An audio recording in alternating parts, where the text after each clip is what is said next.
sur France 2.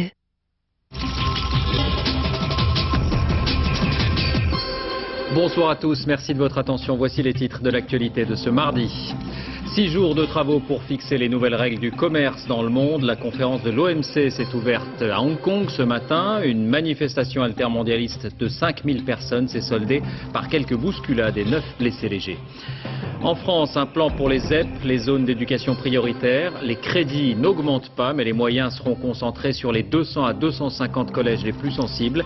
Les meilleurs élèves obtiendront une dérogation à la carte scolaire pour rentrer dans de bons lycées. La comparution du député UMP Christian Van Est, poursuivi pour injure et diffamation. Il avait déclaré que l'homosexualité est une menace pour l'humanité. Devant le tribunal, l'élu a assumé ses propos en invoquant la liberté d'expression et un choix philosophique. Le condamné à mort, Tookie Williams, a finalement été exécuté en Californie pour 4 meurtres commis il y a 26 ans. Entre-temps, il était devenu un militant de la non-violence et son cas a suscité des débats passionnés. Mais le gouverneur Arnold Schwarzenegger n'a pas voulu exercer son droit de grâce. Des soins dentaires gratuits pour les garçons et les filles de 6 à 12 ans. C'est l'annonce du ministère de la Santé pour favoriser la prévention. Il faudra se rendre dans des centres de consultation qui ouvriront leurs portes à partir du 1er janvier. Enfin, plus que jamais en cette veille de Noël, on verra que l'enfant est une cible pour les annonceurs choyés par les publicitaires, objet de toutes les études marketing. L'enfant roi de la consommation, c'est le dossier de cette édition. À l'intérieur, les négociations, à l'extérieur, les manifestations. Le sommet de l'OMC qui s'est ouvert ce matin n'a pas failli à la tradition. Pendant 6 jours, le monde aura donc les yeux fixés sur Hong Kong. 149 pays ont commencé à discuter pour tenter de trouver un accord sur les règles du commerce entre les nations. Philippe Rochaud, Sylvain Jaume sur place. Les fermiers sud-coréens ont donné le ton avant même l'ouverture de la conférence. Non à la politique de l'OMC qui signifie pour nous la ruine. La fin des subventions, l'ouverture du marché coréen aux riz chinois ou thaïlandais laisse ces hommes dans un profond désarroi. Paysans des pays riches qui se sentent menacés et paysans des pays pauvres, victimes des politiques de subvention, se sentaient solidaires. Le commerce doit être organisé, mais tout ne doit pas être transformé en commerce. Et c'est ça l'enjeu fondamental que nous sommes en train de dénoncer ici. 5000 militants engagés, mais une seule échauffourée avec la police qui fera une dizaine de blessés. C'est dans cette ambiance que Pascal Lamy inaugure la conférence de l'OMC avec de sérieux doutes sur sa réussite. On a eu l'amabilité de me prêter une baguette magique, la voilà, mais j'ai bien peur qu'elle ne marche pas très bien. Une vingtaine de militants antimondialistes ont réussi à déjouer le service d'ordre pour perturber la séance inaugurale au cri de l'OMC tue les paysans. À cause des subventions que les pays riches peuvent se permettre de donner à leurs fermiers, il y a des fermiers qui travaillent dur, avec moins de moyens que dans des fermiers des pays riches, et ils ne peuvent même pas vivre de ça. Pêcheurs philippins et indonésiens se joignent eux aussi au mouvement des paysans qui convergent vers le palais des congrès.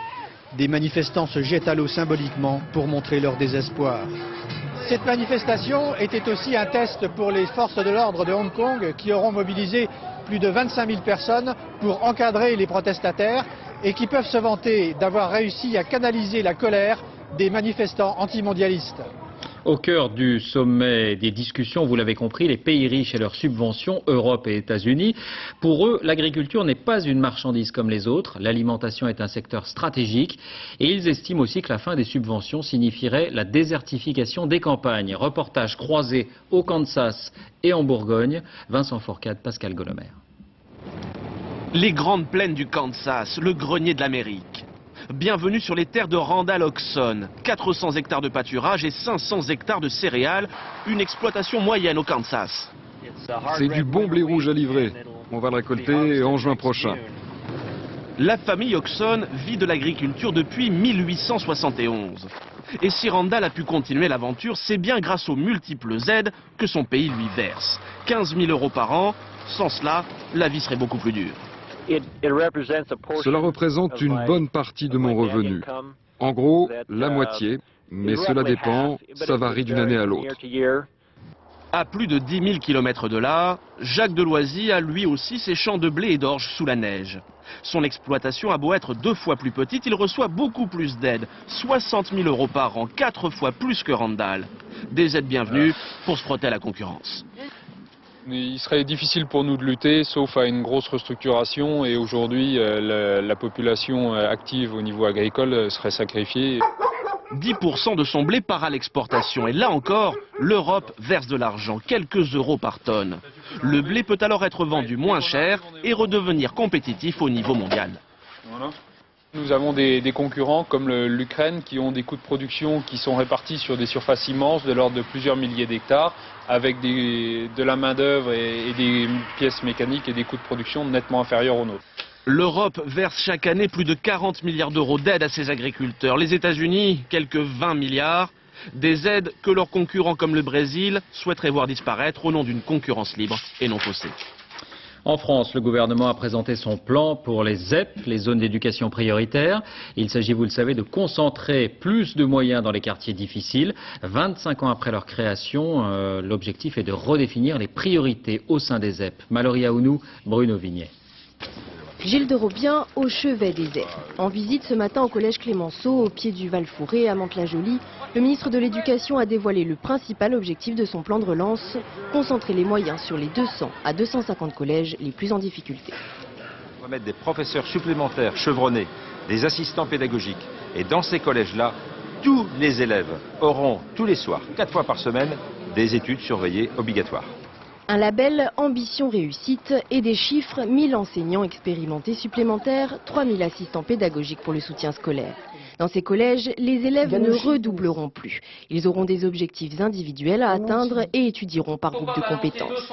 Mais pour donner plus à ceux qui en ont le plus besoin, il va falloir revoir la carte des ZEP. Et là, les syndicats s'inquiètent. On abandonne dans le même temps, parce qu'on ne voudrait pas augmenter le budget, toute une série d'établissements qui, même s'ils ne concentrent pas autant de difficultés, ont quand même besoin de moyens. D'ici 3 ans, 100 à 200 établissements ne seront plus considérés comme prioritaires. En attendant, le gouvernement va encourager la stabilité des équipes pédagogiques en banlieue. Autre ambition, créer une sorte d'école des parents pour les associer à la réussite de leurs enfants. Enfin, nouer des partenariats avec les entreprises pour faciliter l'accès aux stages. Les ZEP ont 24 ans, elles n'ont pas atteint leur objectif de réussite, mais beaucoup pensent que sans elles, l'école aurait fait faillite dans ces quartiers. Ouais, regardez ce chiffre qui résume à lui seul le chemin à accomplir pour progresser vers l'égalité des chances. L'an dernier, les élèves des grandes écoles étaient à 63% des enfants de cadres ou de professions intellectuelles supérieures. D'où la volonté donc de donner plus à ceux qui ont moins. Nous avons suivi le parcours de jeunes enseignants dans l'un de ces collèges prioritaires. À Lille, reportage Florence Griffon, Laurent Desbois. Ah, qu'est-ce qui t'embête ? C'est le I2L. I2L, lui, ne sait pas comment ça se prononce. Et non, I2L, ça fait quel son ? Ils sont en 6e et ont de grosses carences en vocabulaire et en grammaire. Il y a des mots, je ne les ai pas encore entendus et puis il faut que je les comprends. Tous les parents ne sont pas forcément francophones, en tout cas ce n'est pas forcément leur langue maternelle. Donc évidemment c'est partir avec un sacré handicap que de ne pas avoir formulé, dit, répété des mots qu'ils n'ont jamais entendus. Dans cette classe, comme dans le reste du collège, plus de 60% des élèves sont boursiers. Par exemple, ma mère elle a envie de faire à manger ou quoi, j'ai pas de place pour faire mes devoirs. Peu de place pour faire les devoirs, des familles nombreuses, 4 enfants en moyenne, un taux de chômage de 25%, telles sont les données du quartier. C'est pour cela que le collège est classé en réseau d'éducation prioritaire. Et vous allez sortir vos affaires, je vais vous rendre la main ou que vous connectez. L'avantage du dispositif, les moyens. Ordinateurs, cours de soutien, personnel pédagogique. Dans cette classe, ils ne sont que 20 élèves. Ça marche, c'est le fait que dès l'instant où on a une idée, on a un projet avec les élèves pour les amener ailleurs ou leur faire voir autre chose, on est suivi financièrement. Pour moi, c'est un plus et largement, quoi. Le fait d'avoir 20 élèves, c'est un plus pour ces élèves-là. Un enthousiasme largement partagé parmi les profs. C'est peut-être ce qui explique qu'ici, contrairement à la plupart des collèges ZEP, les jeunes profs ne demandent pas à partir dès qu'ils le peuvent. Justice, la comparution du député UMP Christian Van Est, poursuivi pour injure. Il avait déclaré dans une interview que l'homosexualité est une menace pour l'humanité. À la barre, Christian Van Est s'est défendu de toute homophobie. Il a évoqué la liberté d'expression. Marianne Mas, Dominique Mas. Christian Van Est est arrivé au tribunal entouré de ses 3 avocats et sous les huées d'un comité d'accueil.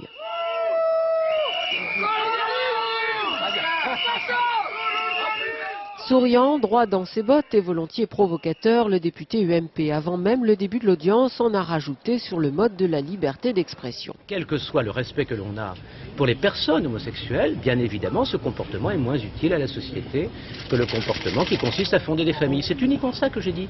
Et je pense que ça, on doit pouvoir continuer à le dire, sans jamais le moins du monde agresser les personnes qui font un autre choix. C'est toujours ce que j'ai dit.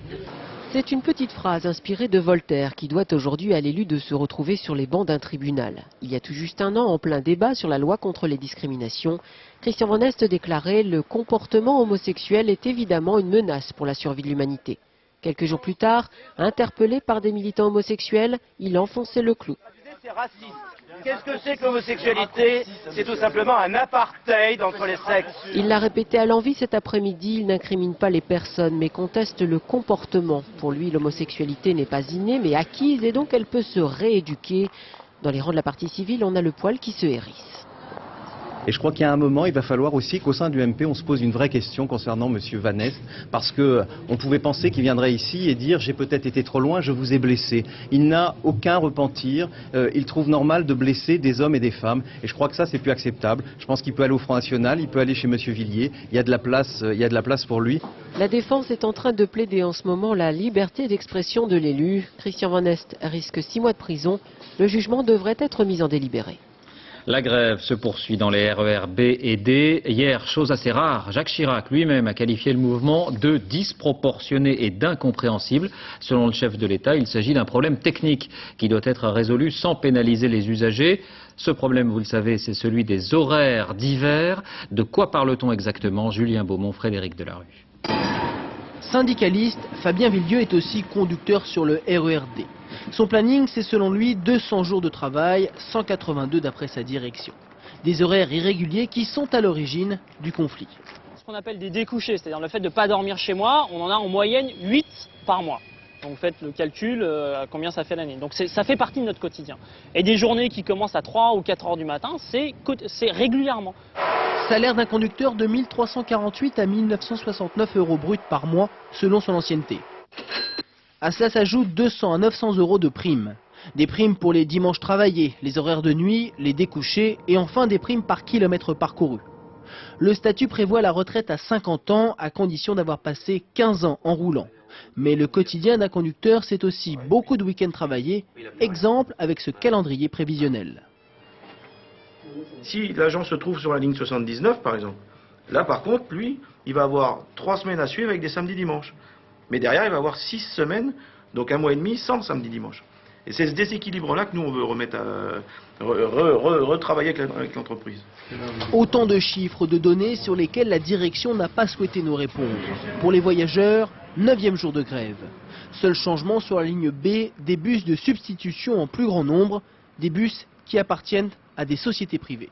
Et à noter aussi que la grève se poursuit dans le sud de l'Aquitaine, dans les trains express régionaux entre Bayonne, Dax et Pau. Les conducteurs là aussi protestent contre un projet de réorganisation de leur travail. L'Assemblée nationale a commencé aujourd'hui l'examen d'une proposition de loi qui vise à punir et à réprimer les mariages forcés. Ils sont plus fréquents qu'on ne l'imagine. Une mesure phare a déjà été votée. L'âge légal du mariage pour les filles est relevé de 15 à 18 ans, comme pour les garçons. Laetitia Legendre, Delphine Paric-Miller. Sarah, 18 ans, vit depuis quelques semaines comme un fantôme. C'est ici, au local de Ni Pute Ni Soumise, que cette jeune bachelière est venue raconter son histoire à des jeunes filles, à peine plus vieilles qu'elle. Le mariage forcé en Algérie, un piège qui s'est refermé sur elle l'été dernier. Mes parents m'ont dit on va chez de la famille. On était tous assis, il y avait un garçon qui est passé. Et quand il est passé, j'ai vu tout le monde qui me regardait et qui me faisait des grands sourires.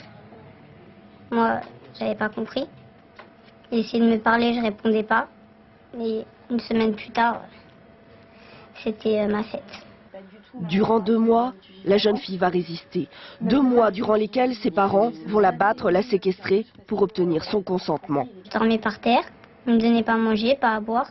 J'étais enfermée. Quand ma mère m'ouvrait la porte, c'était pour me dire va laver les affaires, lave-le par terre, va me taper dans le ventre. Une grosse barre de fer pour me taper partout dans le dos, les bras. Il y avait toute la famille qui était là pour dire ouais, de toute façon, il faut la marier, il faut la marier. Mais c'était vraiment toute ma famille, hein, de ma grand-mère à mes tantes. Quand elle arrive et qu'elle vient nous voir lui dire t'as le droit de dire non, ça les soulage à un point, c'est-à-dire qu'on a l'impression qu'on leur a jamais dit. Mais oui, tu as le droit de refuser un mari qu'on t'impose. Pour lutter contre ces mariages forcés qui concerneraient 70 000 personnes, plusieurs mesures ont été examinées aujourd'hui, comme relever l'âge minimal du mariage des femmes de 15 à 18 ans, ou rendre obligatoire l'audition des futurs époux en cas de doute. Pour les associations, un début prometteur qui doit s'accompagner de moyens financiers. Les places manquent, on met énormément de temps à placer une jeune qui arrive et qui doit être mise en sécurité immédiatement. Aujourd'hui, la jeune fille se construit une nouvelle vie, dans un foyer loin de Paris, avec l'envie de retrouver simplement la liberté d'aimer. À l'étranger, d'abord, le sort de Tookie Williams, condamné à mort, qui a suscité un débat passionné dans le pays. Tookie Williams est un ancien chef de gang, devenu avocat de la non-violence. Il écrivait même des livres pour enfants. Le gouverneur de la Californie, Arnold Schwarzenegger, n'a pas exercé son droit de grâce. Tookie Williams a été exécuté ce matin par injection. Pascal Golomer, Tristan Lebras. Il n'y aura pas eu de sursis de dernière minute. Stanley Williams a été exécuté cette nuit par injection dans cette ancienne chambre à gaz, devant 39 personnes, quelques amis et des journalistes tirés au sort pour témoigner. À l'extérieur de la prison, ils étaient des centaines à être venus pour dire non à cette exécution jusqu'au bout, comme ils le faisaient depuis des semaines. On reconnaît quelques visages connus. La chanteuse Joan Baez, l'acteur Sean Penn, le révérend Jesse Jackson, et des anonymes, tous tristes, écœurés, révoltés. Cette exécution, cela veut dire que l'idée même de la réhabilitation est morte avec lui. Cela veut dire que si vous changez en prison, vous serez toujours considéré comme un criminel. Stanley Williams avait toujours clamé son innocence. Il avait été condamné à mort en 1981 pour le meurtre de 4 personnes lors de 2 cambriolages. Il dirigeait à l'époque l'un des gangs les plus redoutés de Los Angeles, les Crips. Mais s'il a déclenché un tel mouvement de sympathie, c'est parce que depuis sa condamnation, il menait en prison un combat contre la violence. Il avait écrit des livres pour mettre en garde les enfants contre les gangs, contre la drogue. Il organisait des conférences par téléphone avec des écoles. Rédemption exemplaire pour beaucoup. Le gouverneur Schwarzenegger, lui, n'a vu là aucune raison d'accorder sa grâce hier. Pro-peine de mort lui-même, il sait aussi qu'une large majorité des Américains y restent favorables. Stanley Williams a donc rejoint la liste des 1002 prisonniers exécutés aux États-Unis depuis 1976. Une image de Londres où les pompiers sont finalement venus à bout de l'incendie du dépôt de carburant. Toutes les cuves sont éteintes grâce à des tonnes et des tonnes de mousse. Il aura donc fallu près de 3 jours. Le drame n'a pas débouché pour l'heure sur une pollution significative selon les autorités pour lesquelles rien ne permet de remettre en cause la thèse accidentelle. Une flambée d'affrontements ethniques en Australie. Le pays a été pris de court par ces violences qui se déroulent à Sydney depuis 3 jours maintenant. Claude Sampère. Un policier australien qui tente de protéger un jeune d'origine libanaise au milieu d'une foule de jeunes blancs australiens déchaînés. Cela dure depuis 3 jours. Des milliers de jeunes anglo-saxons qui se réunissent près d'une plage au sud de Sydney, une plage où ils ont écrit 100% fiers d'être australiens, un lieu d'où ils veulent chasser des jeunes d'origine libanaise qui auraient agressé 2 sauveteurs blancs. Nos grands-parents se sont battus pour cette terre, pour cette plage. Nous ne voulons pas des Libanais, qu'ils dégagent. Depuis 3 jours, la police essaye tant bien que mal de mettre fin à ces émeutes raciales. Échauffés par les boissons et les discours racistes, les jeunes blancs sont incontrôlables. Et la police a toutes les peines du monde à protéger les jeunes d'origine libanaise qui sont pris à partie. À la télévision, dans une déclaration solennelle, le Premier ministre John Howard a condamné ces émeutes et annoncé la plus grande fermeté face à ces attaques racistes. Depuis 3 jours, la police a donc déployé les grands moyens et procédé à des dizaines d'interpellations. Les jeunes Libanais attaqués sont musulmans et la plupart vivent dans des banlieues défavorisées. Ces émeutes semblent en tout cas montrer les difficultés de la politique multiculturelle d'immigration en Australie. Scandale en Italie, le pays des pâtes. 32 millions d'œufs pourris ont été saisis. Des œufs utilisés par les industriels dans la fabrication de gâteaux, de glaces et de pâtes. Une vingtaine de personnes ont été arrêtées à Bologne. Certains de ces œufs venaient apparemment de France. Gérard Grisbeck, Karine Guillaumin à Rome. Une odeur pestilentielle que l'on cherchait à atténuer en versant du chlore. C'est ce qu'a découvert la police sanitaire dans 9 usines du nord de l'Italie. En tout, 32 millions d'œufs pourris, des mouches, des blattes, des embryons de poussins. Tout cela passé dans la broyeuse pour être revendu ensuite à d'autres sociétés fabriquant, elles, des gâteaux, des glaces, des pâtes aux œufs. C'est dans ces entreprises que nous voulons mettre en place des contrôles sanitaires permanents. Si les œufs sont revendus sous forme de poudre, le risque est quasi nul car la cuisson a tout détruit. En revanche, sous cette forme, on peut craindre le pire. Les 9 usines ont été fermées, 27 personnes ont été arrêtées. Aujourd'hui, la police sanitaire multiplie les déclarations rassurantes. Tout a été saisi, donc aucun de ces produits à risque n'ont pu entrer dans la chaîne alimentaire, n'ont pu arriver jusqu'au consommateur. Un consommateur qu'il faut encore rassurer, puisque dans la presse italienne, on trouve ce genre de publicité. Un fabricant de pâtes affirme que ces produits sont contrôlés en permanence.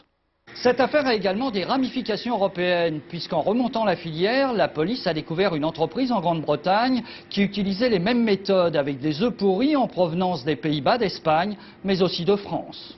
L'environnement avec peut-être un début de solution pour sauver la mer d'Aral. C'était autrefois l'un des plus grands lacs du monde, mais les autorités soviétiques l'avaient quasiment asséché en détournant les eaux pour les cultures. C'était il y a 25 ans. Aujourd'hui, le gouvernement du Kazakhstan a un projet de barrage pour redonner vie au site. Envoyés spéciaux Anne Poncinet, Xavier Luizet.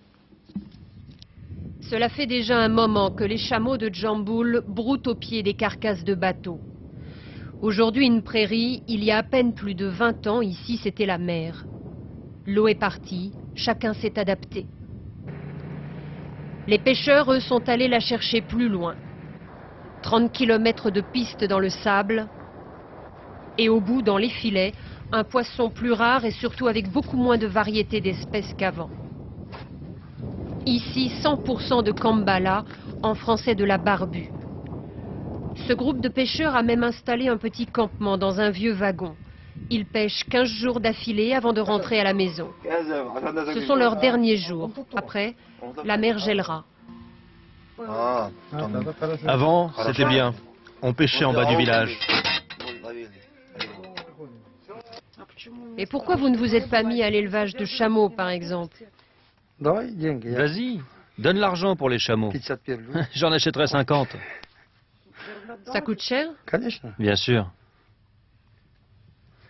Pas loin de 1000 €. L'assèchement de la mer d'Aral, la faute des dirigeants soviétiques des années 70. Ils ont décidé de détourner les 2 fleuves qui l'alimentaient pour irriguer de nouvelles cultures de coton. Résultat, l'horizon s'est vidé pour de nombreux habitants des régions côtières. Dans le village du vieil Ibrahim, à l'époque, 80 familles étaient parties.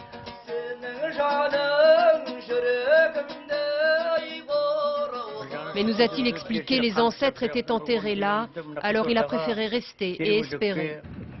Il a sans doute eu raison, car la mer revient petit à petit. Regardez, elle est déjà là, au loin, déjà gelée à cet endroit.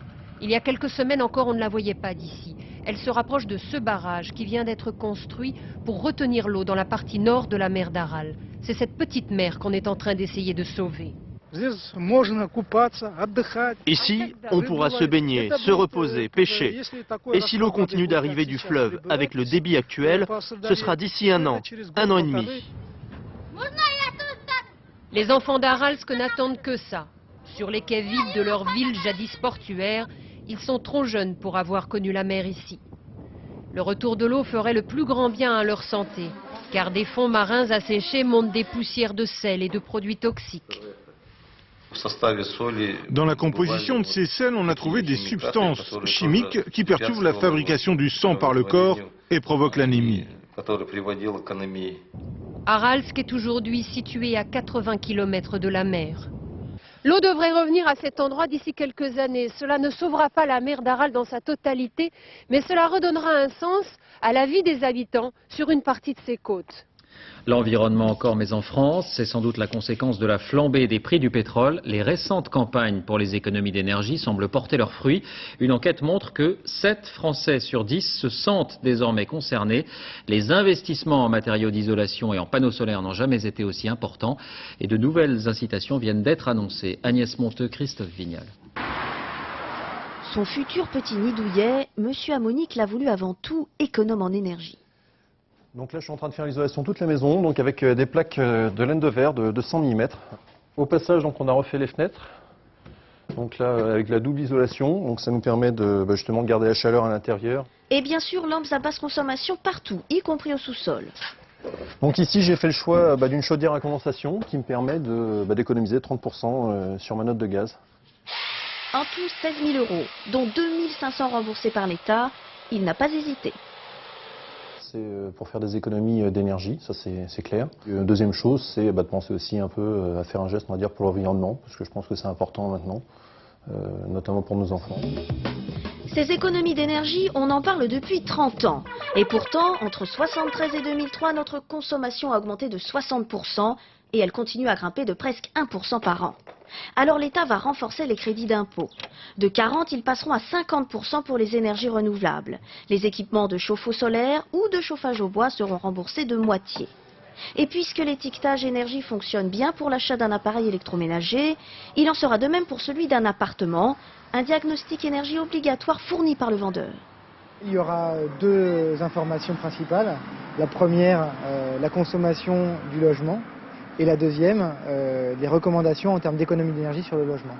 À force de coups de pouce à ceux qui font des économies d'énergie, le gouvernement espère stabiliser notre consommation en 2030. Un sondage original de l'Institut BVA, c'est sans doute le premier du genre. Il a été réalisé auprès de 400 sans-abri, des hommes et des femmes accueillis par l'association Emmaüs. Principal enseignement, près d'1 sur 10 tout de même déclarent avoir choisi délibérément ce mode de vie. Les 3/4 d'entre eux se disent optimistes aussi, ils espèrent trouver un logement rapidement. Florence Bouquier à Christian Leroux. Ils sont presque tous d'accord, quand on est SDF, le regard de l'autre est difficilement supportable. Mais s'ils s'exposent, ce n'est pas par choix. 8 SDF sur 10 préfèrent en effet dormir dans un lieu d'accueil. Ce qui ne les empêche pas de garder espoir. 3 sur 4 pensent que leur situation va s'améliorer et 8 sur 10 qu'ils auront un logement avant 5 ans. Cet optimisme étonnant, les pensionnaires de l'Armée du Salut le partagent. Sans travail, sans logement, Dominique vit ici depuis 15 mois et croit que l'avenir ne peut que lui réserver des jours meilleurs. En s'accrochant dur et ferme à cette idée, oui, c'est sûr, on peut s'en sortir. Je m'en suis sorti, d'autres s'en sortent. C'est une bonne chose. C'est encore grâce à une association qu'Annick a réussi à sortir de la rue. Depuis quelques mois, elle travaille dans un centre Emmaüs. Sa vie a changé. Ça me permet d'avoir un logement, surtout ça. C'est très primordial, parce que en centre d'hébergement, c'est bien, on est bien, mais bon, on n'est pas chez soi. Dans ce sondage, une majorité de sans-abri rend aussi hommage aux travailleurs sociaux pour l'efficacité de leur aide. La santé, des soins dentaires gratuits pour les garçons et les filles de 6 à 12 ans, c'est l'annonce du ministère de la Santé pour favoriser la prévention. Il faudra pour cela se rendre dans des centres de consultation qui ouvriront leurs portes à partir du 1er janvier. Frédéric Monteil, Madi Diawara. Il y a peut-être pire que la roulette russe, la roulette du dentiste. Son bruit strident donne la chair de poule, surtout la première fois. Est-ce que j'ai des caries? Non. Il m'a enfoncé des trucs dans les dents. Il t'a eu peur? J'étais un tout petit peu stressée, mais ça s'est bien passé. Parce que la roulette en a fait fuir plus d'un, parce que les Français utilisent moins de 2 brosses à dents par an, le gouvernement montre les crocs. Aujourd'hui, 17% des enfants de 4 ans ont déjà des caries. Alors, dès le 1er janvier prochain, les jeunes de 6 à 12 ans bénéficieront d'une consultation gratuite. Lors de cet examen, les tout premiers soins seront pris en charge par l'assurance maladie. C'est une bonne mesure parce que plus on dépistera tôt les caries chez les enfants, plus les soins seront précoces, moins on laissera la carie se développer. En plus, c'est une bonne mesure parce que les âges qui ont été choisis sont des âges relativement clés. Même accueil enthousiaste dans cette famille, la maman y voit un bon moyen de faire des économies. Oui, maman, c'était vraiment très amusant. C'est bien, ça évitera des dépenses ultérieures hein, pour notre bonne sécurité sociale. Donc j'approuve tout à fait cette décision. Un bon brossage s'effectue 3 fois par jour et dure 3 minutes. Les dentistes devraient bientôt l'enseigner aux enfants en cours préparatoire et en 5e. Qui sait si à la place de ces biscuits, il n'y aura pas bientôt des dentifrices. Et à la veille de Noël, on s'arrête maintenant sur cette tendance qui s'est affirmée depuis quelques années. L'enfant est devenu une cible privilégiée des publicitaires. Autrefois, il accompagnait ses parents dans les magasins. Aujourd'hui, c'est souvent lui qui décide. Il est prescripteur, comme on dit, et objet désormais de toutes les études marketing. L'enfant roi de la consommation, c'est le dossier de cette édition. Il est signé José Blanc-Lapierre, Dominique Bonnet. Le doigt pointé vers les rayonnages, c'est lui qui décide. Une dictature qui commence de plus en plus tôt. Avant même de savoir lire, Nicolas reconnaissait déjà ses marques préférées. Pour les parents, dur de résister, surtout quand c'est la télé qui l'a dit. Il faut savoir dire non en permanence. Les enfants sont sollicités par la publicité, dans le sport, dans beaucoup d'activités. Et des fois, c'est un peu trop parce que c'est sur l'alimentation, c'est sur les jouets, c'est sur les vêtements. Une pub qui inverse les rôles à la maison. Jusqu'à la voiture, c'est bébé qui choisit. 806. Non, 33. 806. La voiture que les enfants conseillent à leurs parents. Dans les pays latins, on est plutôt flatté que l'enfant fasse preuve d'une maturité très tôt. C'est-à-dire, ça flatte les parents d'avoir un petit génie à la maison qui peut parler quasiment comme un adulte. Donc aussi, cette image que vous voyez dans les publicités, elle renvoie aussi à une certaine attente finalement des adultes d'aujourd'hui. Papa, c'est quoi cette bouteille de lait? Une pub qui fait grandir les enfants trop vite face à des parents dépassés. Papa, comment on fait les bébés? Ce qui n'est pas honnête dans cette façon de faire, c'est qu'on dénigre l'autorité de l'adulte, du parent, pour donner plus de pouvoir à l'enfant et pour forcer l'adulte à acheter. Et quand ils grandissent, on leur demande leur avis, comme ici, au cours d'une séance de marketing direct, où le but est de recueillir les commentaires d'un groupe d'ados sur un décor adhésif pour portable.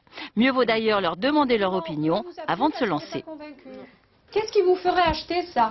Ils devraient le vendre comme un cadeau avec un accessoire. Ça fait penser à des tribales. Enfin, j'aime bien les tribales, donc c'est marrant à mettre. Enfin, c'est vrai que ça passe un peu partout, ouais. Ça fait vraiment super lourd avec le petit truc de l'appareil photo et l'écran. Enfin, moi, je trouve ça pas beau du tout.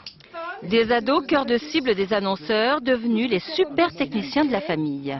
Ils vous disent d'ailleurs même de changer votre ordinateur qui est has-been, parce qu'eux, ils sont au fait de tout ce qui est nouveauté informatique. Donc un adolescent, garçon, chez vous, est le meilleur prescripteur sur le nouveau portable, etc. L'ado prescripteur, ce magasin a compris le message. Ici, un espace de 4000 m² lui a été dédié et on sait y faire pour que l'ado achète. Strass, gris-gris et petit cœur à volonté pour qu'il compose lui-même son propre look, car aujourd'hui, c'est sa façon à lui de s'exprimer. Ils ont groupé un espace avec des vêtements que pour les jeunes et c'est agréable, c'est sympa, on trouve tout ce dont on a besoin. Moi j'aime bien, après pour être honnête avec vous, je pense qu'il y a des choses qui sont un peu surfaites. Mais bon, après je pense qu'il en faut pour tous les goûts. Aujourd'hui, les dépenses induites par les enfants de 6 à 14 ans représentent entre 100 et 200 milliards d'euros par an. Largement suffisant pour qu'ils soient la cible préférée des annonceurs.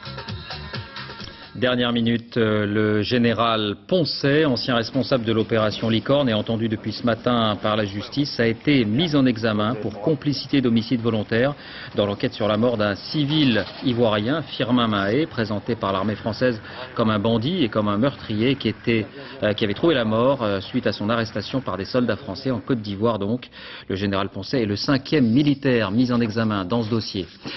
Cinéma maintenant, parmi les sorties de la semaine, le nouveau film de Roberto Benigni, le réalisateur de La vie est belle, a de nouveau choisi un thème difficile, la guerre en Irak. Il incarne un poète amoureux dont la fiancée est sous les bombes, comédie baptisée Le Tigre et la Neige. Pascal Deschamps, Philippe Luzzi. Attilio est professeur de poésie et fou amoureux de Vittoria. Et puis Vittoria part à Bagdad interviewer un poète irakien à quelques jours du début de la guerre. Elle y sera victime d'un bombardement américain. Je voudrais un billet pour Bagdad au plus vite, j'ai besoin de partir tout de suite. Commence alors pour Attilio une folle équipée qui le mènera jusqu'à l'hôpital où Vittoria se meurt, dans une ville assiégée, sans médicaments. Il n'y en a pas de médicaments à Bagdad. Attilio déplacera des montagnes pour sauver celle qu'il aime et prouver au monde que les poètes peuvent combattre la guerre. Les mots, c'est l'arme la plus puissante du monde, non? Il peut rendre grande la pitié, il peut calmer la douleur, il fait tomber amoureuse, il fait bouger le monde entier. Les mots, c'est le contraire de la politique qui dit des faits, pas des mots. Et nous, les poètes disent des mots, pas des faits. Oui. Des millénaires de sagesse et regarde où on en est. On n'a vraiment rien appris. Tu sais pourquoi il y a des guerres? Eh bien, parce que le monde a commencé sans l'homme et il s'achèvera sans lui. Dans le rôle de Fouad, poète et irakien, un Jean Reno aussi inattendu que comblé. On dit souvent, oui, mais les metteurs en scène manquent d'ambition, ils ne me voient pas comme ça. On se dit, est-ce qu'on peut me sortir du marketing? Tiens, celui-là fait de la comédie, tiens, celui-là fait du drame, tiens, celui-là fait ça, on le remet. Voilà, on est donc assez content qu'il y ait des gens qui nous sortent des sentiers battus. Comme dans La vie est belle, Roberto Benigni plonge son personnage au cœur du chaos. Clown, poète décalé, l'acteur-réalisateur italien réussit le prodige, en suscitant à la fois les rires et les larmes, de nous faire vivre la vie sur un champ de mine. Fin de ce journal, merci de l'avoir suivi. Tout de suite la météo, Patrice Drevet, 20h50, Stade 2, 30 ans d'émotion autour de Gérard Holtz et Michel Drucker, 1h-5, dernier journal Jean-Claude Renaud. Dès 6h30, Télématin, dans les 4 vérités, Roland Sicard recevra le ministre de l'Éducation, Gilles de Robien. On se quitte sur ces images de la toute dernière version de Asimo. Vous connaissez maintenant ce robot japonais qui fait des progrès chaque année. Cette fois, il a revêtu un costume de samouraï et il a appris à saluer et à servir à boire. Et fait nouveau, il a trouvé du travail. Certaines sociétés envisagent en effet de recruter le robot comme réceptionniste. À demain.